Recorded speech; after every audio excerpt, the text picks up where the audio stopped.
கிருஷ்ணர் அவர்களின் பிருந்தாவன வாழ்க்கையும் காதலும் இந்து பக்தி இலக்கியங்களில் மிக உயர்ந்த தெய்வீக அன்பின் அடையாளமாக பார்க்கப்படுகிறது. பிருந்தாவனம் என்பது வெறும் ஒரு இடம் மட்டுமல்ல, அது அன்பு, பக்தி, இசை மற்றும் ஆன்மீக மகிழ்ச்சியின் உலகமாக வர்ணிக்கப்படுகிறது. பிருந்தாவனத்தில் கிருஷ்ணரின் வாழ்க்கை.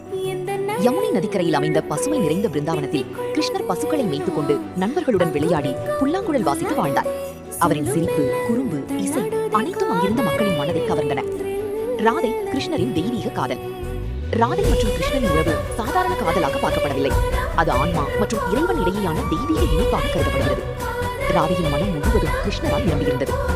கிருஷ்ணர் புல்லாங்குழல் வாசிக்கும் போது ராதையும் கோபியர்களும் எல்லாவற்றையும் மறந்து அவரிடம் ஈர்க்கப்பட்டனர். இந்த பக்தி நிறைந்த காதல் ராசலீலை என்று அழைக்கப்படுகிறது. இந்த காதலின் ஆன்மீக அர்த்தம்.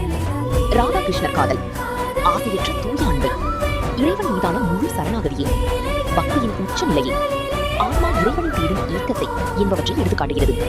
அதனால் இன்று வரை ராதாகிருஷ்ணர் உலகம் முழுவதும் பக்தர்களால் காதலின் தெய்வீக வடிவமாக வணங்கப்படுகிறார்கள்.